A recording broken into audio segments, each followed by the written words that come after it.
Janapriya upscale 2 BHK 45 lakhs, 3 BHK 60 lakhs మాత్రమే. Sitara Sainikpuri.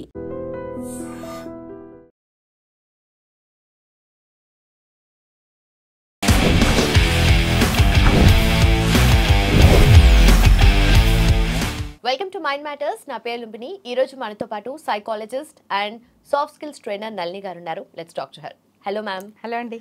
So ఈ మధ్య కాలంలో కౌన్ బరేగా కరోడ్పతి అనే ఒక ఎపిసోడ్లో ఒక బాబు 10 year old బాబు మాట్లాడిన మాటలు చాలా వైరల్ అవుతున్నాయి. అంటే చాలా వియర్డ్గా మాట్లాడడము, కొంచెము రూడ్గా ఆన్సర్ చేయడం. అమితాబ్ బచ్చన్ గారికి legendary actor and also host కదా ఆయనకి మాట్లాడినప్పుడు కొంచెం యారోగెంట్గా మాట్లాడడం, ఇదంతా కూడా వీడియో వైరల్ అవుతుంది.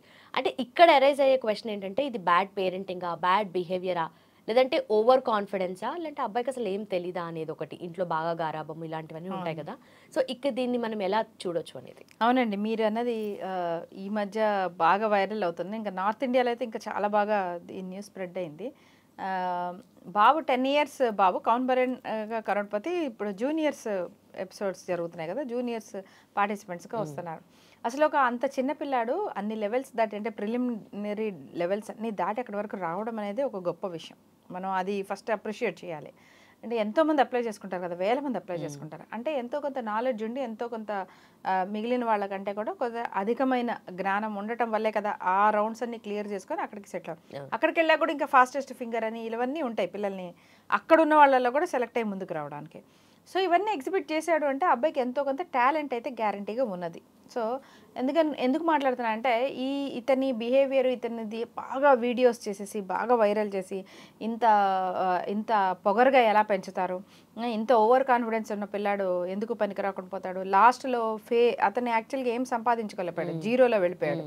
సో ఇతను జీరోలో వెళ్ళిపోవడమే కరెక్ట్ అని కొంతమంది బెల్ట్ ట్రీట్మెంట్ ఇచ్చుంటే బాగుండేది, ఫాదర్ अब सोचेगा कि काश मैंने एक बेल्ट भी खरीदा होता అని అలా డిఫరెంట్ యాంగిల్స్లో చూస్తున్నారు. ఎప్పుడైనా సరే మా పిల్లలు కొంచెం అతిగా బిహేవ్ చేసి పెద్దవాళ్ళని అగౌరవపరిచినట్టుగా మాట్లాడినప్పుడు మనకి కోపం వస్తుంది. అది ఎవరైనా సరే అది వస్తుంది. కానీ ఏంటంటే, ఒక పిల్లాడు ఓడిపోతే మనం సంతోషించే పరిస్థితులను, ఓ పిల్లాడు ఏమి జీరో సంపాదించుకొని వెళ్ళిపోతేనే మనం సంతోషించేంత దుర్భరమైన పరిస్థితులకి మనకు కూడా ఉండకూడదు. పిల్లలు అంటే వాళ్ళు ఇప్పుడు ఎలా ఉందంటే పేరెంటింగ్ విషయంలో చాలామంది కూడాను వాళ్ళని వాళ్ళలా ఉండనిద్దాం. కనీసం ఒక వయసు వరకు వాళ్ళని వాళ్ళలా ఉండనిద్దాం. ఆ తర్వాత మెల్లగా వాళ్ళు ఏది రైట్ ఏది రాంగ్ మనం చెప్తూ ఉంటే మెల్లగా వాళ్ళు మారుతూ ఉంటారు తప్ప, మరీ చిన్నప్పటి నుంచే ఇది రైటు ఇది కరెక్ట్ కాదు, ఇట్లానే మాట్లాడు, ఇంతకంటే వాయిస్ పెంచమాకు, ఇలా చేయొద్దు, ఇలా ఆలోచించద్దు అని ముందు నుంచే చాలా ఎర్లీ ఇయర్స్ నుంచే పెట్టడం వల్ల వాళ్ళలో అసలు వికాసానికి పూర్తిగా మనం అడ్డంకులు వేస్తున్నాము. రెండు అంటే అతివృష్టి ఉండకూడదు, అనావృష్టి ఉండకూడదు. ఇక్కడే కన్ఫ్యూజన్ వస్తుంది. అంటే అడ్డు చెప్పడం అంటే ఏంటి, ఒకటి స్ట్రీమ్ లైన్ చేయడం ఏంటి, రెండు కదా. అసలు చెప్తే పిల్లలకి ఏదైనా ఇది రైట్ ఇది రాంగో తప్పమ్మా ఇలా మాట్లాడకూడదు అని చెప్పిన వెంటనే ఇంకా పిల్లలకు అడ్డు చెప్పేసి వాళ్ళ వికాసాన్ని అడ్డుపడినట్టు కాదు కదా. కొంతమంది పేరెంట్స్ ఏంటంటే అడ్డుపడకూడదు అన్నదానికి అసలు ఏమీ చెప్పడం మానేస్తున్నారు. కానీ ఎదురుకుండా ఉన్నది ఎవరు, లెజెండ్ అమితాబ్ బచ్చన్. అంటే ఆ ప్రోగ్రామ్కి వచ్చే ముందైనా సరే కనీసం మామూలుగానే ఇళ్లలో చెప్పాలి. పెద్దవాళ్ళు అంటే కొంచెం ఒక వినయం, గొంతులో కూడా ఒక రకమైన వినయంగా మాట్లాడటం, కూర్చునే విధానంలో కానీ, వచ్చినప్పుడు నమస్కారం పెట్టడం కానీ, ఇలాంటి విషయాలని ఖచ్చితంగా మంచి హ్యాబిట్స్. ఇవి ఇంట్లో వాళ్ళే నేర్పాలి, బయట వాళ్ళు ఎవరు నేర్పేవి కాదు ఈ విషయాలన్నీ. కానీ సరే వాళ్ళు అలాంటివన్నీ మెయింటైన్ చేస్తున్నారా, చెప్పారా, అబ్బాయి అవన్నీ చేస్తున్నాడా లేదా పక్కన పెడితే, కనీసం ఇలాంటి ప్రోగ్రామ్కి వచ్చే ముందు ఉన్నది ఎవరు ఎదురుకుండా, అమితాబ్ బచ్చన్ లెజెండ్ లాంటి పర్సన్. అండ్ ప్రపంచం అంతా చూస్తుంది ఆ ప్రోగ్రామ్ని. అలాంటప్పుడు నువ్వు ఆయనతో మాట్లాడే విధానం, అంటే సహజంగా వాళ్ళ అబ్బాయి ఎలా మాట్లాడతాడు అనేది తెలుసు కదా.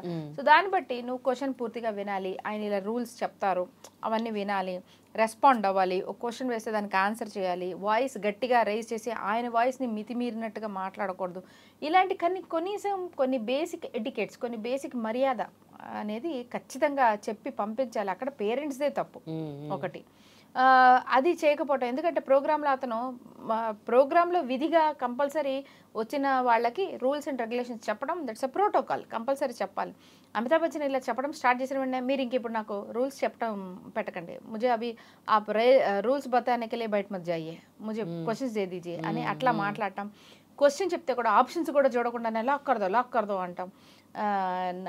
ఒక లాక్ ఏంటి కావాలంటే 4 లాక్స్ వేసుకోండి బట్ లాక్ అయితే చేయండి అంటాం. ఇలా కొంచెం ఓవర్గా కాన్ఫిడెన్స్ని కూడా నాకు తెలుసన్న విషయాన్ని కూడా చాలా ఓవర్గా ఎక్స్ప్రెస్ చేయడం వల్ల ఓవర్ కాన్ఫిడెంట్ పిల్లాడిగా అతని మీద ముద్రపడింది. ఓవర్ కాన్ఫిడెన్స్ అవ్వకపోవచ్చు అండి. ఒక్కొక్కసారి కొన్నిట్లో ఏమవుతుందంటే 2 కారణాలు అవుతాయి. ఇంట్లో పెద్దవాళ్ళకి అంటే వీళ్ళు అయితే ఈ పిల్లాడు అయితే ఒక్కగానొక్క కొడుకైనా కూడా, లేకపోతే ఇంట్లో అందరికంటే చిన్నవాడైనా కూడా ఏమవుతుందంటే ఇది 6 పాకెట్ సిండ్రోమ్ అంటారన్నమాట. అంటే అందరూ పైన ఉన్న వాళ్ళు అంటే అమ్మ తరఫు అమ్మా నాన్నలు, నాన్న తరఫు అమ్మా నాన్నలు, అమ్మా నాన్నలు, వీళ్ళు అంటే ఈ 6గురికి వాళ్ళు అతి ప్రీతివంతమైన ముద్దుగా అంటే ఇంకా ముద్దులో కూడా పరమ ముద్దు చైల్డ్ అవుతారు. అందరికి ఒక్కరే దాంతో ఏంటంటే అందరూ ఏం చేసినా కూడా అది ముద్దులో కానీలే పోన్లే చిన్నపిల్లాడు కానీలే అని ముద్దుగా చేసేస్తుంటారు. ఏ చిన్న అచీవ్మెంట్ చేసినా అప్రిషియేట్ చేసేవాళ్ళు చాలా మంది, ఏ చిన్నది చేసేసినా మెచ్చుకునేవాళ్ళు, గారబం చేసేవాళ్ళు చాలా మంది అయిపోయి అలా చేయడం వల్ల లేదు ఒకళ్ళు కరెక్ట్ చేయబోతున్నా ఈ మిగిలిన వాళ్ళలో ఎవరో ఒకళ్ళు వచ్చేసి పోనీలే అని సర్దుకొని చెప్పడం, ఇలా చేసేయడం వల్ల వాళ్ళకి ఏంటంటే అతి గారాభం వల్ల కూడా కొంత ఓవర్గా నేను చెప్పిందే జరగాలి, నేను అనుకున్నదే జరగాలి, నేను చెప్పేది కరెక్ట్ అనేది చాలా చిన్న వయసులోనే వాళ్ళకి ఆలోచన విధానం వచ్చేసే అవకాశం ఉంటుంది. ఒకటి. రెండోది ఆ అబ్బాయి మాట్లాడుతూ నెక్స్ట్కి వెళ్తున్న పద్ధతి నేను కూడా చూసి ఆ వీడియో అబ్జర్వ్ చేస్తే కొంచెం ADHD అటెన్షన్ డిజార్డర్ ఉన్న వాళ్ళు ఏంటంటే అటెన్షన్ డెఫిషియన్సీ డిజార్డర్ ఉన్న వాళ్ళు ఏంటంటే వెంటనే ఒకదాని మీద పట్టుకొని నిలకడగా వచ్చాటు ఉండలేరు, హైపర్ అయిపోతూ ఉంటారు ఫాస్ట్గా. వాళ్ళు అనుకునేది వెంటనే అయిపోవాలి, అందుకే లాక్కర్దు అంటుంటారు. ఇలాంటి కొన్ని బిహేవియర్స్ అబ్జర్వ్ చేసుకొని పేరెంట్స్ కూడా ఏంటంటే వాళ్ళ బిహేవియర్ని కరెక్ట్గా మళ్ళీ స్ట్రీమ్ లైన్ చేసి నెమ్మదిగా వాళ్ళ పేస్, ఎందుకంటే ఇలాంటి ఓవర్ పేస్ వల్ల ఫాస్ట్ పేస్ వల్ల పిల్లలకే ఇబ్బంది అవుతుంది రేపొద్దున.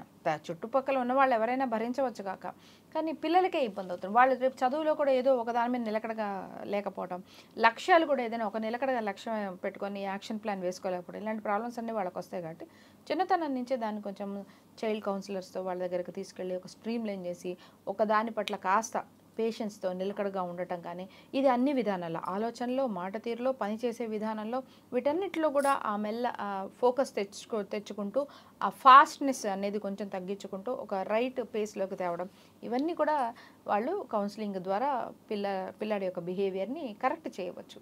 సో ఇది చాలామంది యాక్చువల్గా ఇది ఎగ్జాంపుల్గా తీసుకొని మాట్లాడుతున్నారు. సో మన పిల్లల బిహేవియర్ అనేది ఎప్పుడు కూడా అబ్జర్వ్ చేస్తుండే. మరి 3 ఏళ్ళు 4 ఏళ్ళప్పుడు అప్పటికే ఏం తెలియకపోవచ్చు, కానీ ఒక 7, 8 ఏళ్ళు 10 ఏళ్ళు వస్తున్నప్పటికీ అర్థమైపోతుంటుంది మనకి పిల్లల బిహేవియర్ ఏంటి. పేరెంట్స్ పని కట్టుకొని వాళ్ళ బిహేవియర్ అబ్జర్వ్ చేసుకుంటూ చిన్న అటు ఇటు అందరికీ ఎవరూ పర్ఫెక్ట్ కాదు, కానీ కొంచెం ఏమైనా అబ్నార్మల్ బిహేవియర్స్ ఉంటే మాత్రం ఆ పిల్లలే కరెక్ట్ అయిపోతారని వదిలేయకూడదు. అది బిహేవియర్ కావచ్చు, ఇలాంటి బిహేవియర్ కావచ్చు, ఎమోషనల్గా కూడా అతిగా ఇంటరాక్ట్ అవడం, అతిగా రియాక్ట్ అవుతాం, ఇలాంటివన్నీ చూస్తుంటే అంత చిన్న వయసు నుంచి కూడా అది కరెక్షన్ చేసుకోవడమే మంచిది. లేకపోతే ఇప్పుడు మనం ఎంత చూస్తున్నాం ఎమోషనల్గా ఎలా హైపర్ అయిపోయి చంపేస్తున్న పిల్లలు ఉన్నారు, చచ్చిపోతున్న పిల్లలు ఉన్నారు, దాడి చేస్తున్న పిల్లలు ఉన్నారు. వీళ్ళందరూ అంత హైపర్గా ఎమోషనల్గా కూడా ఆ లెవెల్కి ఉండటానికి చిన్న వయసు నుంచి వాళ్ళ బిహేవియర్స్ కూడా గమనించుకోకపోవడం కూడా ఒక కారణం అవుతుంది. అది ఆ వయసు అబ్జర్వ్ చేయాల్సిన వయసు. ఏమైనా ఇబ్బందులు ఉన్నా కూడా జాగ్రత్తగా వాటిని స్ట్రీమ్ లైన్ చేసుకుంటూ కరెక్ట్ చేయాల్సిన వయసు. బట్ హవెవర్ మరీ పిల్లాడిని అలా ఒకటి తప్పు చేశాడు కదా అని ఇంకా అది పట్టుకొని ఇంకా సోషల్ మీడియాలో మరీ అబ్బాయిని అందరూ తిట్టేయడం వల్ల ఏమవుతుందంటే వాళ్ళ ముందు ఇప్పుడు అసలు ఇంకా అబ్బాయి చాలా ఎక్కువ డిప్రెషన్కో అవమానానికో గురై అతని మానసిక పరిస్థితి మీదే దెబ్బతినే అవకాశం ఉంది. ఎందుకంటే కొంతకాలం క్రితం మనం చూసాం, ఒక అమ్మకి తెలియకుండా బాల్కనీ విండోలో నుంచి ఒక పిల్లాడు రేకుల మీదకి వచ్చేస్తే అది వీడియో వైరల్ అయింది, అందరూ చూసి అందరూ అమ్మని తిట్టడం వల్ల ఆ తల్లి 3వ రోజుకి ఊరిపోసుకొని చచ్చిపోయింది సోషల్ మీడియాలో ఆ లెవెల్లో ట్రోలింగ్ చేయడం వల్ల. సో మరి ఆ లెవెల్కి చేయకూడదు. పిల్లాడు అమాయకత్వం అనుకోండి, సరిగా చెప్పకపోవడం అనుకోండి, పేరెంట్స్ తప్ప అనుకోండి, ఆ అబ్బాయి తప్పే అనుకోండి, బట్ ఏదైనా సరే మనం నెక్స్ట్ ఏం చేయాలి అనే దాని మీద మాట్లాడాలి తప్ప బాగైంది బెల్ట్ ట్రీట్మెంట్ ఇవన్నీ ఈ రోజుల్లో నడవు. బెల్ట్ ట్రీట్మెంట్ లాంటివి ఇప్పుడు లా కూడా ఒప్పుకోదు. కానీ ఇమీడియట్గా ఎప్పటికప్పుడు ఇప్పుడు అట్లా అయింది కాబట్టి వాళ్ళు కూడా జనాలు కూడా చూసే వాళ్ళు కూడా సాటిస్ఫై అవుతారు. ఓకే ఇలాంటి బిహేవియర్ చేశాడు కాబట్టి బాగైంది అన్నట్టుగా. గెలుచుకొని వెళ్ళిపోతే చూసావా ఈ బిహేవియర్ తో కూడా నేను విన్ అవ్వగలుగుతాను, ఈ బిహేవియర్ కూడా నడుస్తుంది, నా బిహేవియర్ నాది, సక్సెస్ వచ్చింది కదా అనే దాంతో వాళ్ళు రాంగ్ డైరెక్షన్లోకి వెళ్లకుండా ఒక రకంగా ఏంటంటే రైట్ థింగ్స్ చేయకపోతే రైట్ రిజల్ట్స్ రావు అనేదానికి ఇది ఒక ఎగ్జాంపులే. కరెక్టే, అతను గెలవకపోవడం అనేది కరెక్టే, కానీ అందాక వచ్చాడంటే కూడా చాలా లెవెల్స్ గెలిచి వచ్చినట్టే కదా. సో టాలెంట్ ఉన్నప్పుడు కూడా దాన్ని స్ట్రీమ్ లైన్ చేయకపోతే వేస్ట్ అయిపోతుంది. బట్ ఓవరాల్గా కూడా మనం అబ్జర్వ్ చేస్తున్నాం, ఈ ఎపిసోడ్ అనే కాదు విడిగా ఎపిసోడ్స్ చూస్తే కూడా పిల్లలు చాలామంది తమ వయసుకు మించి మాట్లాడటం, వయసుకు మించి జోకులు వేయడం, వయసుకు మించిగా బిహేవ్ చేయడం అనేది ఈ మధ్యకాలంలో ఎక్కువగా పిల్లల్లో చూస్తూ ఉంటున్నాం. వాళ్ళు ఎక్కువ పెద్దవాళ్ళ బిహేవియర్ని ఇమిటేట్ చేస్తున్నారు. ఇమిటేట్ చేస్తే ఓకే, కానీ పెద్దవాళ్ళం అని అనుకుని ఆలోచించి వయసుకు మించి చేస్తుంటే మాత్రం అది కొంచెం తర్వాత ఇబ్బంది అయ్యే అవకాశాలు ఉంటాయి. Okay, thank you so much. Thank you. And don't forget to subscribe to iDream. And for more videos, Please subscribe to iDream. Please subscribe to iDream. Please subscribe iDream. And please subscribe to iDream. For more videos, subscribe to iDream. please like, share and subscribe to the channel. Congratulations, iDream. Subscribe to iDream. Subscribe to iDream. So subscribe to iDream Media. iDream ki iDream team andarki huge congratulations. Please subscribe iDream Media. Please subscribe to iDream. Subscribe iDream. Please subscribe to iDream. iDream అంటే నా కళల ఛానల్ను subscribe చేసుకున్న నోరు తిరుగుతలేదు, మీరైతే గంట గుర్తు కొట్టండి. For more such videos, please subscribe to iDream. Subscribe to iDream. Please subscribe to iDream. Please subscribe iDream Media. Please do subscribe to iDream. Please subscribe to iDream Media. For best entertainment and information, please subscribe iDream.